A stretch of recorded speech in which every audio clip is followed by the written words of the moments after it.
Hello, I'm Dylan, and let's just get right into this.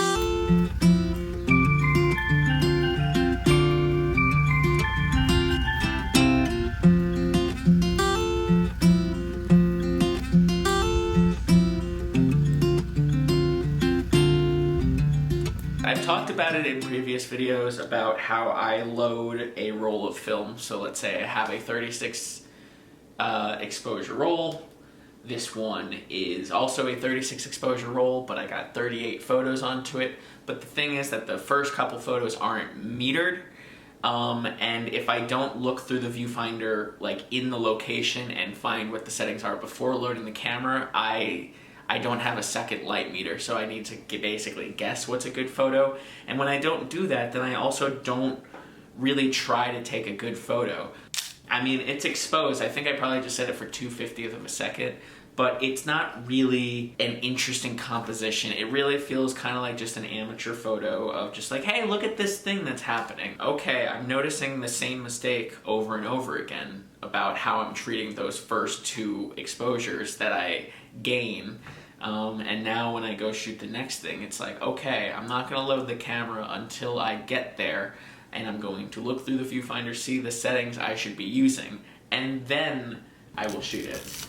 I think the composition is nice in the sense that the person in the back's head is in the upper left corner intersection. I don't know what that's called when you got the grid lines and there's the cross. I think it's interesting. I just think that that horizontal upper third is a bit of nothingness. It's not really creating balance. And the fact that you can see the rooftop reflecting light draws your eye to it a little bit. When I'm thinking about a foreground and a midground, I should also think about what the background is.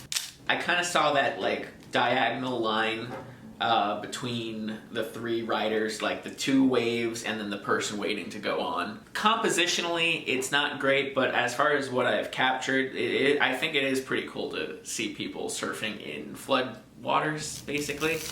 I like this photo. With the consciousness to the foreground, it almost feels like we're in the water. There's a nice wrap and a motion kind of like coming around the edge and through the bottom, kind of takes your eye from the background into the foreground. There's something missing for me. The left third vertical just feels a bit empty, like there should have been something. I think what is bothering me with it is that the left third vertical isn't really distinct enough. The water from the wave in the middle third has encroached into the upper left corner, and I feel like I would have preferred the upper left corner to have been the still water going into the rapid. So to fix that, I should have been standing, like physically have been moved over further right so that the still water could have been there. But maybe I couldn't because of what the ground looked like or wanting to capture this wave. It really looks like I'm partially submerged or something there. Really like it. It's not a photo that I said, I love this and it's absolutely perfect. It's a photo that I really like, but there's something that wasn't working. This photo was me trying to capture a long exposure so I can get that silky water, but the composition's not anything. It was more of a technical practice, which is great. Practice is good, but it's not a photo that's gonna go on any walls, unless you're watching this on a projected screen, and then in which case it technically is on a wall, but not in the way that I intended to say it. The light, how it's hitting the lens, just washed out all the detail. There ain't no detail in this photo. Underneath the water were a bunch of half-submerged leaves, like they were floating along the river underneath the water, and I thought that looked really cool, especially with how the light was hitting it. But the focus is off. I knew I really wanted to take this photo, but something's off about it. What did I see that I really liked? It wasn't until several days later that I was on the trail that I realized, oh, I photographed the wrong tower. and I like how the poles are slanted. And I was like, oh, I wanted to capture that with the M sign and the tower. There is at least some interesting stuff. Some bikers passed by as I was doing this. They're kind of in shadow and they're wearing dark clothes. And that red truck parked there kind of draws your eye, like takes your eye away from the bikers. But I photographed the wrong one. It's all right. We don't need to linger on it. This is a photo that would have worked better if there was a smaller aperture, bigger depth of field. It's also like half a stop overexposed or a stop overexposed, the leaves and the spot in the grass in front. I just like the layering of colors going up with the water, but it just doesn't really work. This was a beach with some trees growing near it, and the river was so flooded that the trees were submerged, and I saw this duck, but the duck is out of focus. I was worried that the duck was going to fly away before I got a photo, so I wanted to take a photo quick. I really like the detail in this wood. It kind of gets lost a little bit with the overexposed, because that's the light thing. The light thing in the photo is the thing that your eye is going to get drawn to, so that your eye is getting drawn to these two bright hot spots, and it'll take a little bit longer to see the detail of the other stuff, but it really is kind of sharp. It's like either a little bit too dark or a little bit too bright. So maybe even metering for the mid-tones would have been good, but maybe I did try that and I just made a mistake. And it's a similar issue, just overexposed, and you lose the detail in the blowout of the light. Missoula is downstream of an old lumber mill, and they would just float the logs down the river, and they wouldn't catch all the logs, and then they would just wind up downriver. So this is just a spot on the river where a bunch of logs have gathered, and I like that there's this interesting pocket of water, but I think what I really liked about it is that there was the sound coming from it.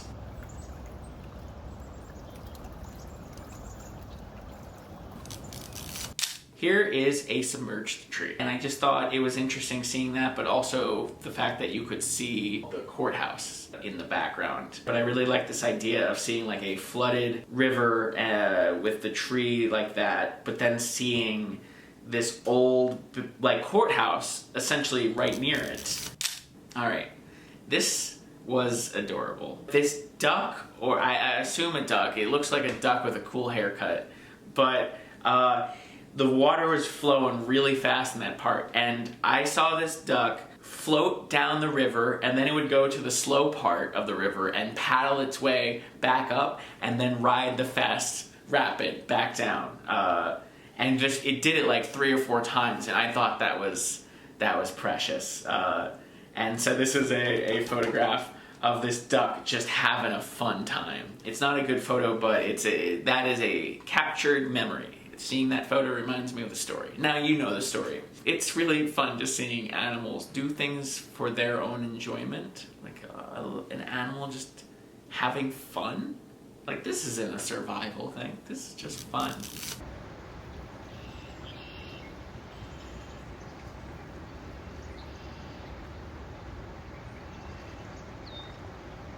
So this is blurry, probably because of shutter speed. I thought it was interesting, but with the blur on it, the interesting dead tree still standing, it's kind of lost. I know what I was trying to do is that there's several birds in this tree. I had been seeing a lot of people who sell their photography sell bird photos, and I thought, oh, maybe if I can capture a good bird photo, I could get some income.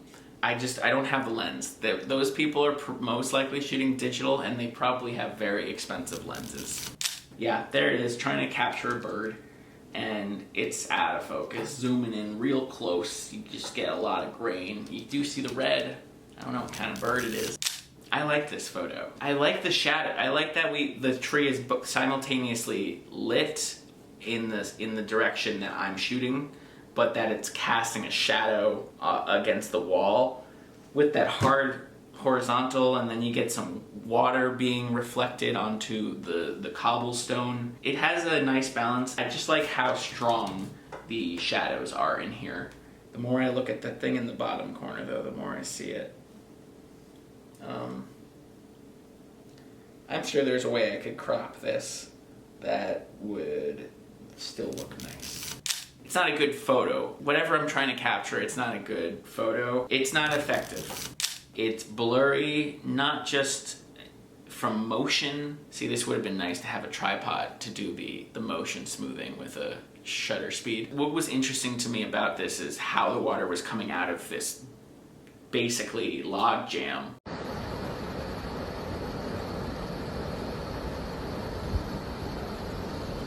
I realize it probably is more effective as a video than it is as a photo. I'm realizing through this process that I've said that I really like the fact that film is limited exposures and I really need to think about the photos, but lately I haven't been doing that mindset, and doing this process has reminded me of like, okay, I think moving on, if I were looking at a photo like this, that it's not a photo worth taking.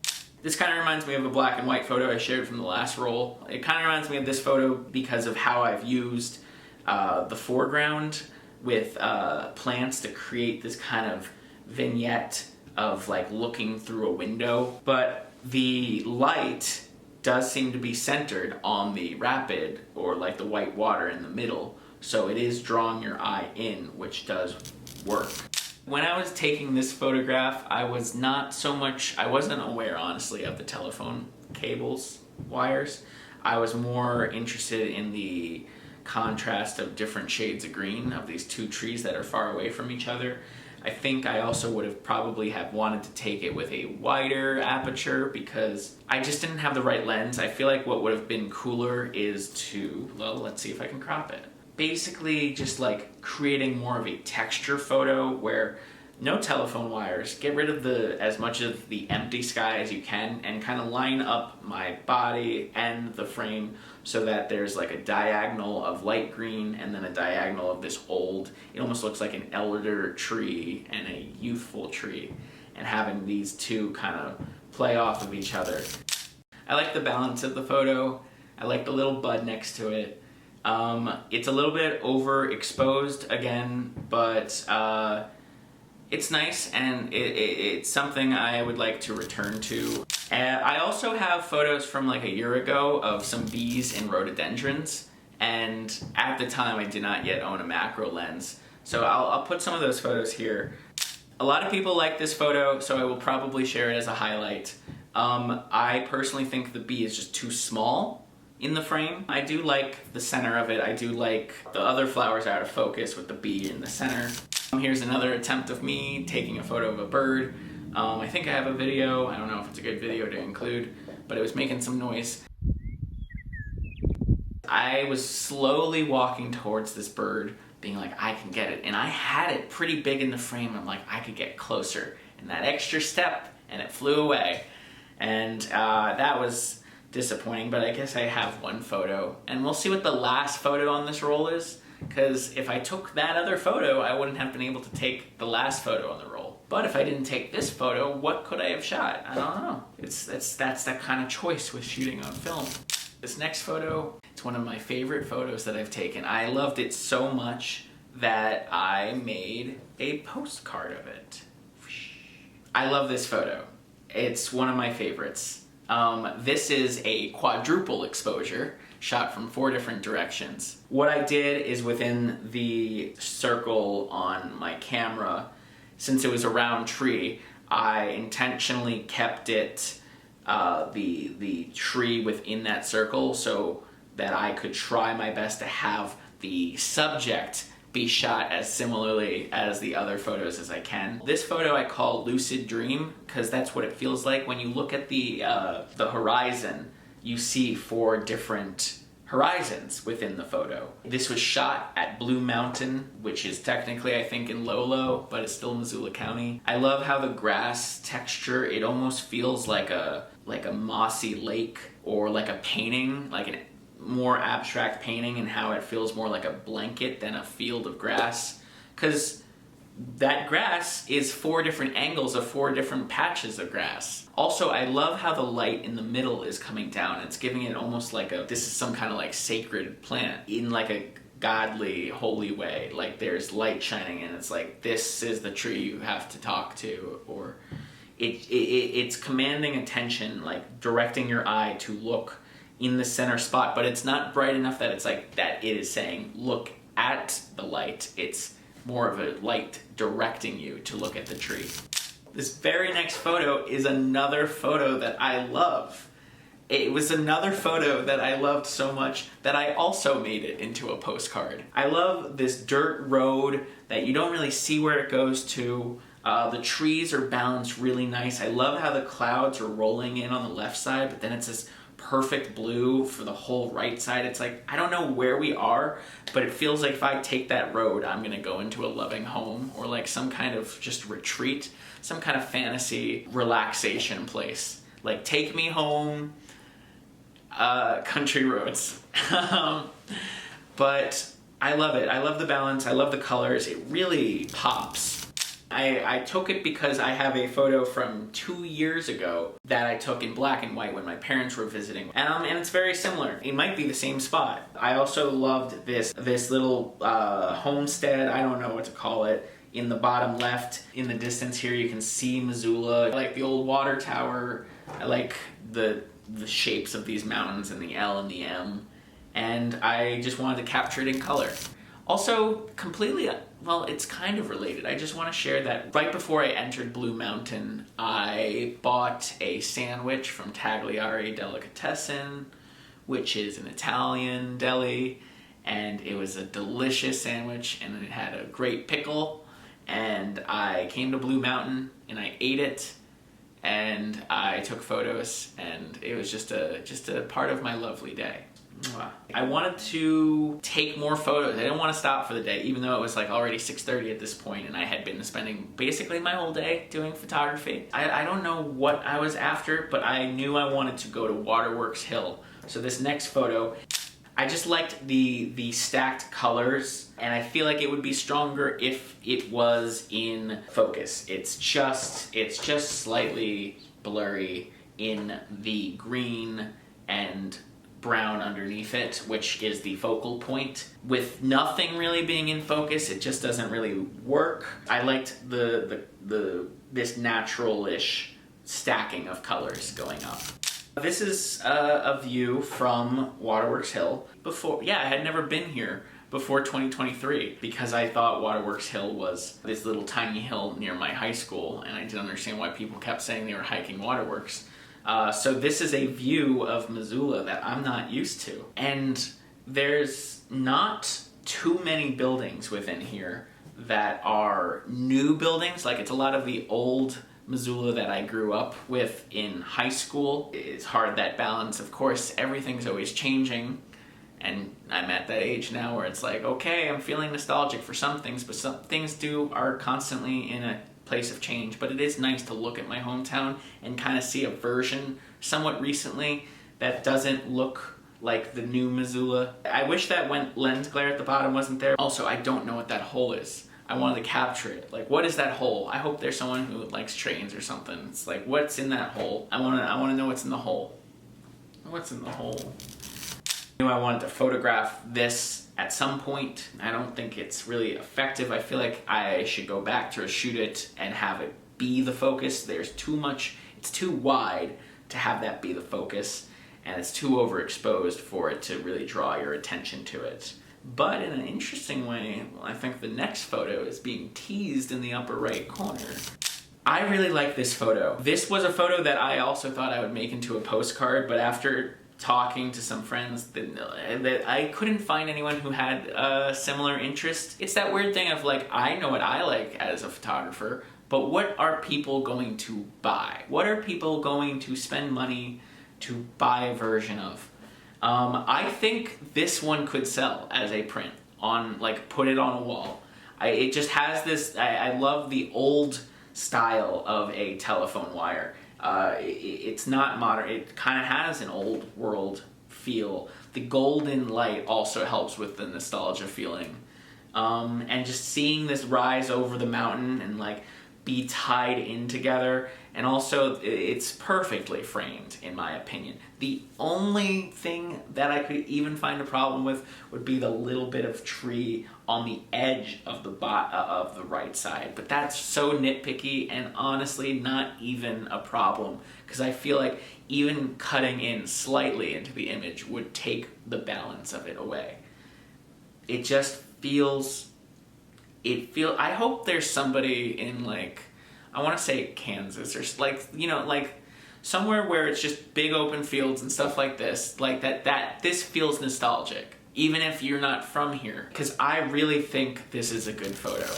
So now I move again. Now I'm moving to the north side of town. I was driving home from Waterworks, and I decided to take an alternate road, and I saw this, and I like that from this location you can see the Montana Hotel in the background. I really like the reflection of the puddles. The sky is blown out.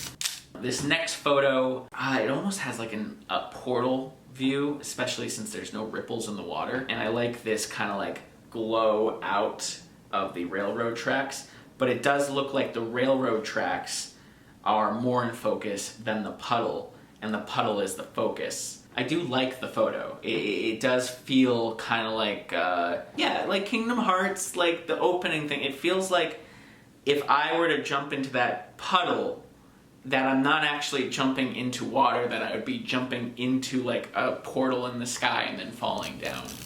Again, a little overexposed, but I just thought this car was really funky, and I guess it hasn't been used in a while because I saw the shrubs underneath. There's just like a lot of quirky, strange things that I don't understand on it that I really liked, and it would have been stronger if it was exposed properly. So this is a building in the north side of Missoula. Looking up at the tall buildings, a lot of them have really intricate designs up top, and this is one building which from the sidewalk just looks like a regular building, but then you look up and you see this, and of course it's a drugstore, but I really like the idea of an ornate building top that just says drugs. I found it funny. It's very beautiful, and it just says drugs. This roll was really special to me. It wasn't necessarily a roll of photos of me trying to express something outwards in a visual way, but it was a roll of me doing photography for me. Going to Blue Mountain and having gotten a sandwich at Tagliari and eating it there, and then taking photos. And I did invite people to join for Blue Mountain, but no one had said yes, but I was honestly glad when I got there that no one had joined. And it's just like, I had this fun day taking photos for my own enjoyment. It's not like, oh, this photo would sell, or this photo would impress this person. It was just for me. So it was just it's a role that marks a growth in my self-relationship, which has been the trait of 2023, is self-relationship. It's an important step in my relationship with myself, to have shot a role for myself and have enjoyed, and to have a photo as magical as Lucid Dream come from that is amazing. Thank you for watching. This has been educational for me. I hope it has been enjoyable, entertaining for you. Thank you for watching. If you stick around, I'm going to talk about my Ko-fi page a little bit. $3, you gain access to all the rolls of the month. $5, you get early access to this video, and you can access the whole archive of all the photos that have ever been shared in past months. $7, you get a 4x6 print of the most liked photo on Instagram. The important thing is when I do these video highlights for this, those likes don't count. You have to go to the image post on Instagram and like that photo for me to count that as what the print will be. And then a $10 tier, which is that and all the other stuff, plus what I think is the best photo of the month as a 4x6 print. 25% discount. And then there's a shop that has postcards, stickers, prints, and puzzles. That's available for you to buy in the store. Thanks for watching. I hope you're having a good day. Bye-bye.